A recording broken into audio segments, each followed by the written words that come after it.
Hey guys, how's everyone doing today? I hope everyone's doing awesome, safe, and awesome today, especially because of everything that's been going around in the global world today. As I'm standing here right here in Hong Kong, I was in China just maybe not that long ago. I was in Guangzhou specifically, thankfully not Wuhan, but now I'm in Hong Kong, and I've been in Hong Kong for the last about 2 to 3 weeks. And so today's video is about why I think the coronavirus situation is going to really crash the economy and lead us to the next great recession. But stay tuned because I think it's going to be a really interesting video, and I definitely think you guys are going to get a lot out of it. If you want to learn about what it's like to be in Hong Kong / China right now, because of that, check out the recent video that I recently just made, which I'll link in the description, or you can check it on my channel, or I'll probably put it at the very end of this video, like as a thumbnail or something like that. So that's why you guys should subscribe, smash the notification button, that bell icon, like, and let's get the video rolling and talking.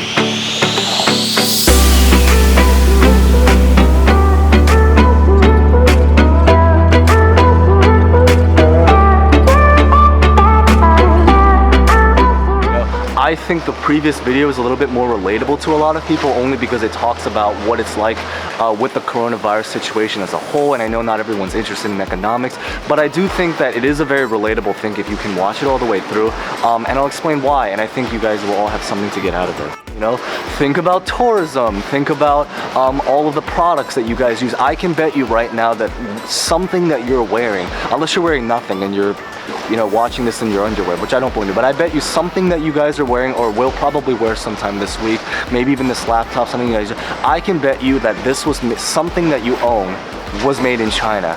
And so I'm going to explain about all of that stuff about the tourism, the business, the products, everything about why I think that this is a very important thing to really know about why I think the coronavirus is going to lead to the next Great Depression, or not depression, Great Recession. Stay tuned for more. Now, of course, not everything is made in China, but of course, I think it's fair to say that a lot of things are. So the question really becomes, have you ever wondered why everything is made in China? So personally, I am a little bit biased because I actually used to run a business that involved working with China to create products and merchandise. And my first business venture really did involve doing a lot of stuff with China.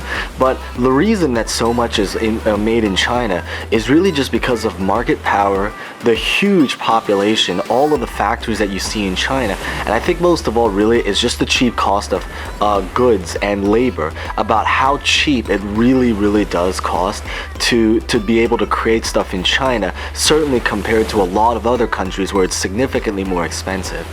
I found this article online where they actually documented that in 2017, the city with the largest monthly salary was Shanghai, which made about 2,300 yuan, which is the equivalent to about $331.80 as of right now, early March 2020. In America, you can easily make over $300 in a week. In fact, many middle-class jobs, you can probably even make $300 in a day. So can you imagine that? What you pay some people in a day?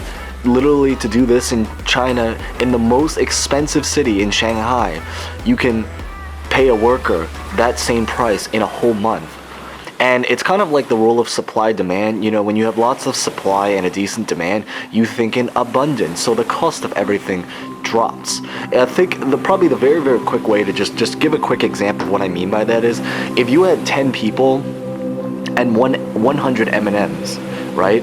You can easily have all 10 workers try to work hard to get maybe 10 M&Ms each. But even if there's let's say one worker gets a little bit more, there's plenty of M&Ms to go by. If you had 100 people and 100 M&Ms, then it becomes a thing where each M&M is more valuable now, but at least every single person can hopefully at least get one M&M, ideally.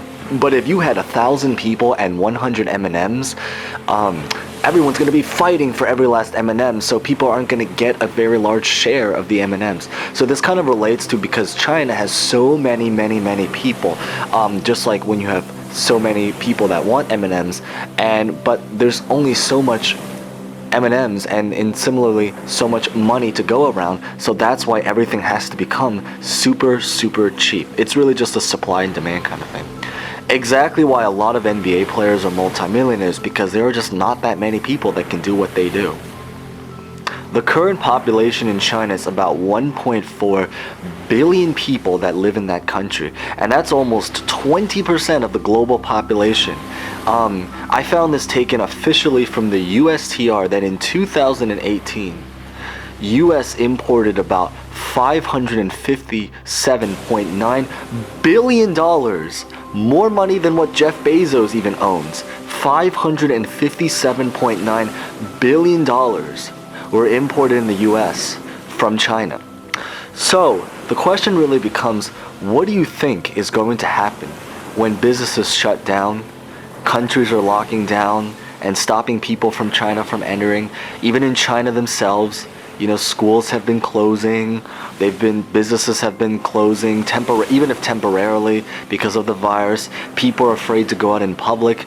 And the true answer, to really sum it up, is that without China, thousands of businesses from around the world will suffer because of how important China is in making their business possible, since that is the place where many of their products, the lifeblood of what gives the company the merchandise and services they can sell to customers, now being all closed and locked down. Yes, businesses can continue, businesses will continue, but even mentally, when you have tourism that has gone down, people, want to spend more time at home, less time shopping, less time buying things.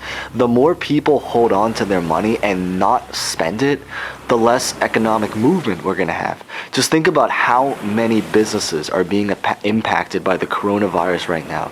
We obviously mentioned tourism and airlines, hospitality, but even things like food services. People don't want to go out. People are afraid to eat at Chinese or Asian restaurants, even in America or all around the world, in Chinatowns. Entertainment is taking a hit, even sports. There are many athletic events that have been canceled. Business, trade, investing, people are afraid to invest in the stock market.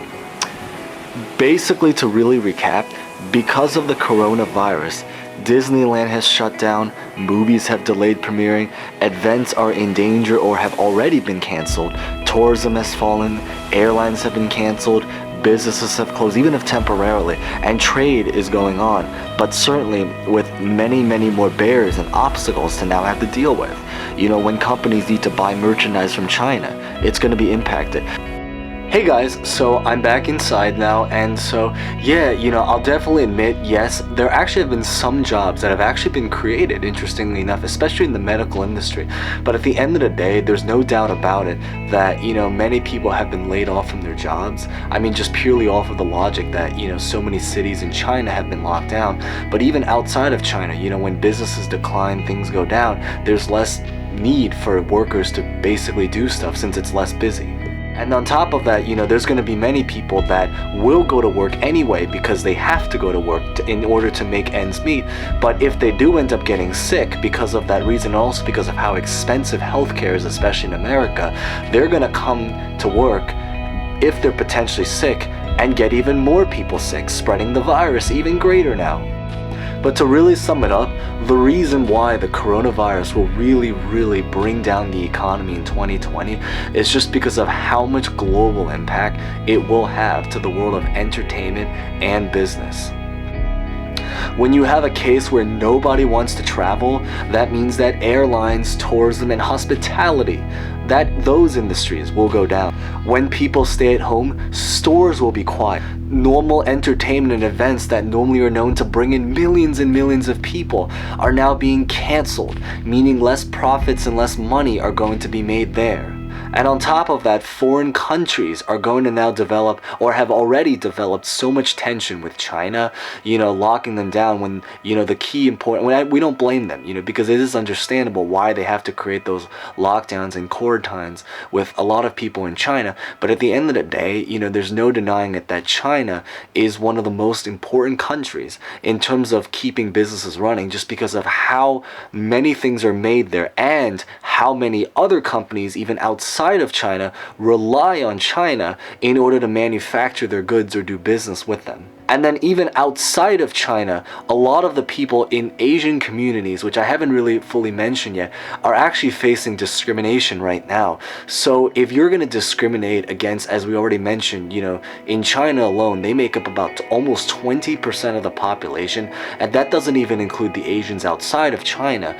You can only imagine that the bottom line is that when people don't want to go out, when people don't want to spend as much money, when people are, some people are losing their jobs, businesses are going quiet, events are canceled, all of this stuff that really impacts the world, this is going to stop money from moving, and that is why the economy will very likely crash by the end of 2020. And it technically already has a little bit on the news, but I mean like even more so than what has already been happening. It is just, of course, my prediction. Nobody knows for sure, but hopefully you guys enjoyed this video, and I hope that it really gave you guys some insight. If it did give you guys some insight, maybe like, subscribe, or if anything, also maybe comment down below what you guys are thinking in terms of what your guys' prediction or thoughts are about this topic. But regardless about that, best wishes to every single person here. I really hope the absolute best. Everyone, please stay safe, and just especially during times like this.